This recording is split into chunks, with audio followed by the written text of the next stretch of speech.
Praise the lord, హల్లెలూయా. దేవునికి మహిమ కలుగును గాక. క్రీస్తు యేసునందు నా ప్రియమైన దేవుని బిడ్డలని మీ అందరికీ ఉదయకాలపు శుభములు తెలియచేస్తున్నాను. ప్రియమైన దేవుని బిడ్డలారా, మన ప్రభువును రక్షకుడని యేసయ్య మరి ఈ యొక్క జూన్ మాసంలో చివరి వారంలోకి ఆయన మనల్ని తీసుకొచ్చాడు. నెక్స్ట్ మళ్ళా కొత్త మాసం జూలై మాసం ప్రారంభమవుతుంది కనుక దేవుడు మనల్ని ఈ చివరి వారంలోకి ఆయన మనల్ని నడిపించినందుకు మనం దేవునికి ఎంతో కృతజ్ఞతాస్తుతి చెల్లింపబద్దులమై ఉన్నాం. ఆమేన్, హల్లెలూయా. సో దేవుని యొక్క లేఖనంలో నుండి మనం ఒక మాటని ఈ రోజున ధ్యానించబోతున్నాం. పట్టణము నెమ్మదిగా ఉండెను, నెమ్మది పొందెను. The city was calm, the city was quiet అని ఇంగ్లీష్లో చాలా డిఫరెంట్ లాంగ్వేజెస్లో ఆ పట్టణాన్ని గురించి రాయబడింది. ఒక పట్టణం నెమ్మది పొందెను, ఒక పట్టణం సమాధానముగా ఉండెను అని దేవుని యొక్క వాక్యం దినవృత్తాంతాలు 2వ గ్రంథం 23వ అధ్యాయము 21వ వచనంలో తేటగా వ్రాయబడింది. ఎందుకని పట్టణానికి నెమ్మది కలిగెను అని ప్రత్యేకంగా వ్రాయబడింది. ఎంతోమంది రాజుల పరిపాలనలో మనం గమనించాం. కానీ ప్రత్యేకంగా అందరిని గురించి కంటే కూడా ఇక్కడ రాయబడినటువంటి విషయంలో ఓ ప్రత్యేకంగా ఈ మాట రాశారు. ఆ పట్టణము నెమ్మది పొందెను, సమాధానంగా ఉంది అని దేవుని యొక్క లేఖనంలో రాయబడింది. ఆ వాక్యంలో ఆ 21వ వచనంలో ఉన్న మాట ఏంటంటే, ఆ యొక్క దేశము నెమ్మది పొందడానికి లేక పట్టణం నెమ్మది పొందడానికి అతలియాను ఖడ్గము చేత చంపారు అని రాడు. ఖడ్గము చేత అతల్య చంపబడిన తర్వాత దేశ ప్రజలందరూ సంతోషించారు, పట్టణం నెమ్మదిగా ఉంది, సమాధానం పొందింది అని దేవుని యొక్క లేఖనం తేటగా చెప్తుంది. ప్రియులారా, ఈ యొక్క ఉదయకాలం ముందు మనం గమనించాలి. ఒక పట్టణం లేక ఒక కుటుంబము లేక ఒక వ్యక్తిగత జీవితం ఇలాగ మనం దాన్ని పోల్చి చూచుకున్నట్లయితే, అతల్య అన్నటువంటి ఆ వ్యక్తి చంపబడిన తర్వాత ఆ పట్టణానికి ఏ విధంగా నెమ్మది కలిగిందో మన జీవితంలో కూడా అతల్య చంపబడితే మన కుటుంబంలోనూ మన వ్యక్తిగత జీవితాల్లోనూ మనకు నెమ్మది కలుగుతుంది. ఎవరు ఈ అతల్య అని మనం గమనిస్తే, సొలొమోను యొక్క కుమారుడైనటువంటి రెహబాము కాలంలో రాజ్యము 2గా చీలిపోయింది. 10 గోత్రాలు ఇజ్రాయిల్ గాను, 2 గోత్రాలు యూదా రాజ్యంగాను స్థిరపడ్డాయి. ఈ 10 గోత్రాలను పరిపాలించుచున్నటువంటి వారిలో కొంతకాలానికి ఆహాబు అన్న ఒక వ్యక్తి ఆ ఇజ్రాయిల్ దేశాన్ని పరిపాలించడం ప్రారంభించాడు. ఇజ్రాయిల్ దేశాన్ని పరిపాలించడం ప్రారంభించిన తర్వాత అతడు అన్య స్త్రీలను వివాహం చేసుకున్నాడు. అన్య దేశం నుండి ఇజ్రాయిల్ దేశంలోకి వచ్చినటువంటి స్త్రీ పేరే యెజెబెలు. సో ఆహాబు యెజెబెలుని వివాహం చేసుకున్న తర్వాత వారికి కలిగినటువంటి కుమార్తె ఈ అతల్య. సో ఆహాబు అలాగే యెజెబెలుని గురించి మనం గమనిస్తే, యెజెబెలు చాలా దుర్మార్గంగా ప్రవర్తించినట్లుగా యెజెబెలు ప్రవర్తన గురించి కూడా లేఖనాల్లో మనం చూడగలుగుతాం. సో యెజెబెలు యొక్క కాలంలో ఆహాబు ఏమి చేతగానోళ్ళగా, అంటే భార్యనే ప్రభుత్వాన్ని దేశాన్ని నడిపించింది, అలాగే నీతిమంతుల్ని ఎంతోమందిని ఆమె చంపించింది. దేశమంతా కూడా బయలు దేవతల చేత విగ్రహారాధనకి ఆ ఇజ్రాయిల్ అందరినీ పురికొల్పింది. ప్రత్యేకంగా దరిదాపు 850 మంది యాజకులు ఆ యొక్క విగ్రహారాధనకి, బయలుకి, ఆ యొక్క అస్తారోతు దేవతలకి యాజకులుగా దేశమంతా కూడా చాలా భయంకరమైన పరిస్థితిలో నాబోతు యొక్క రక్తాన్ని కూడా ఆమె ఒలికించింది, ఆమె చంపించింది. నీతిమంతుడైన నాబోతును ఆమె చంపించేసింది. ఇలాగా అనేకమైన దుర్మార్గమైనటువంటి క్రియలు చేసింది.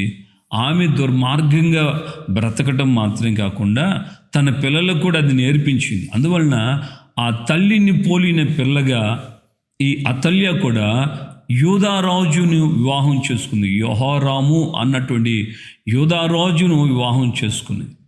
యెహోషాపాతు కుమారుడు ఇతను. ఆ యెహోషాపాతు కుమారుడిని వివాహం చేసుకున్న ఆ యెజెబెలు యొక్క కుమార్తె అతల్య రాజ్య పరిపాలనకు వచ్చింది. రాజుగా యెహోరాము యొక్క భార్యగా, ఆ రాజు యొక్క భార్యగా దేశంలోకి వచ్చింది. దేశంలోకి వచ్చిన తర్వాత ఈ యోధా దేశంలో కూడా విగ్రహారాధన విపరీతం, అలాగే దుర్మార్గంగా ప్రవర్తించడం, గర్వముగా, దుష్టత్వము. అతల్య అంత భయంకరమైనటువంటి వ్యక్తిగా అక్కడ మనం గమనిస్తున్నాం.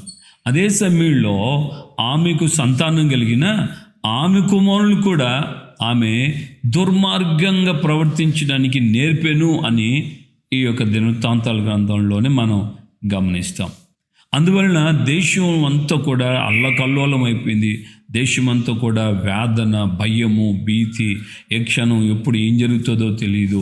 అతల్య ఆ విధమైనటువంటి పరిపాలన చేయటం ప్రారంభించింది. అతల్య కుమారుడు రాజు అయిన తర్వాత ఆ రాజు కూడా ఆ యొక్క ఇజ్రాయెల్ దేశంలోకి వెళ్ళాడు. అప్పుడు యోహు అన్నటువంటి ఒక వ్యక్తి ఈ ఇజ్రాయెల్ రాజును చంపడానికి వెళ్ళినప్పుడు యోధారాజు కూడా అక్కడ ఉన్నందువలన ఆయన్ని కూడా చంపేశాడు.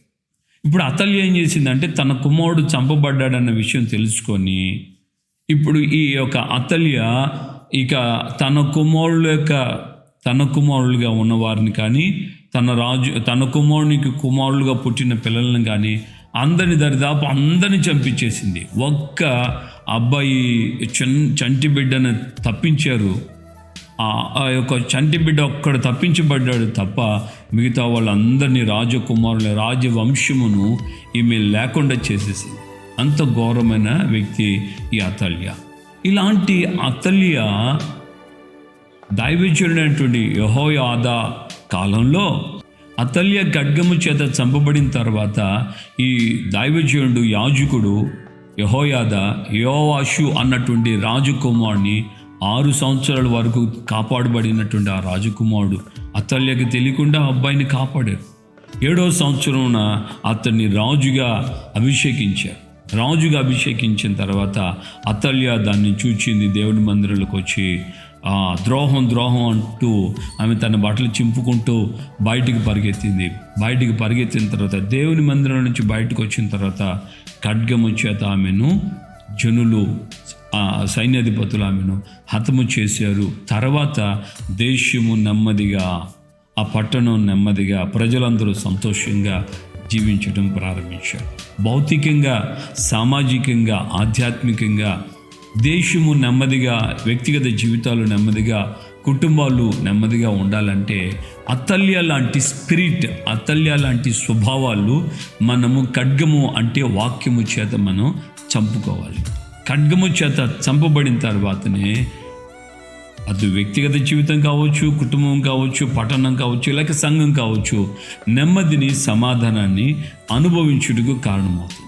దేవుని బిడ్డలుగా ఈ రోజున మనం గమనించినట్లయితే అతల్య లాంటి స్వభావము, గర్వము, అహంకారము, ఇతరుల్ని నాశనం చేయటం, దుర్మార్గంగా ప్రవర్తించటం, దుర్మార్గంగా జీవించటం మాత్రమే కాకుండా తన పిల్లలను కూడా దుర్మార్గంగా బ్రతికేటట్లుగా, జీవించేటట్లుగా నేర్పించటం ఈ రోజున ఎంతో ఘోరమైనటువంటి విషయాల్ని మనం చూస్తున్నాం. కొన్ని సందర్భాల్లో తల్లిదండ్రులు నేర్పించాల్సిన పని లేదు. ఇప్పుడు సెల్ ఫోన్లు ఉన్నాయి. సెల్ ఫోన్లో చూసేసి ఇక నేర్చేసుకుంటున్నారు. ఎట్లా చంపాలి, ఏ విధంగా చంపాలి. మీరు గమనించే ఉన్నారు కదా, ఈ మాసంలో ఐ థింక్ మే చివరిలో అనుకుంటా ఆ మేఘాలయకి తీసుకెళ్ళి ఒక వివాహమైన ఒక అమ్మాయి ఎలాగా సుపారీ ఇచ్చి చంపించేసిందో. ఇవన్నీ ఈ ఒక్కటే కాదు, చాలా వరకు ఆ మధ్యకాలంలో ఒక అబ్బాయి ఇంగ్లాండ్లో ఎక్కడో ఉద్యోగం చేస్తూ వివాహం చేసుకొని వెళ్ళాడు. మళ్ళీ అనుకోని రీతిలో భార్యకి సర్ప్రైజ్ చేద్దామని వచ్చేటప్పటికి భార్య ఇంకొకటితో ఉండటం గమనించాడు. వాళ్ళిద్దరు కలిసి ఇంగ్లాండ్ నుంచి వచ్చినటువంటి అబ్బాయిని చంపి ఆ 200 లీటర్ల నీళ్ళ పేపర్ డబ్బాలు ఉన్నాయి కదా, ఆ డ్రమ్ములలో వేసేసి సిమెంట్ వేసి మూసేశారు. సిమెంట్ కంకర కలిపి అదంతా కలిపి అందులో ఆ శవాన్ని పెట్టేసి క్లోజ్ చేసి పారేస్తారు. ఇవన్నీ ఎక్కడి నుంచి, ఎలాగా?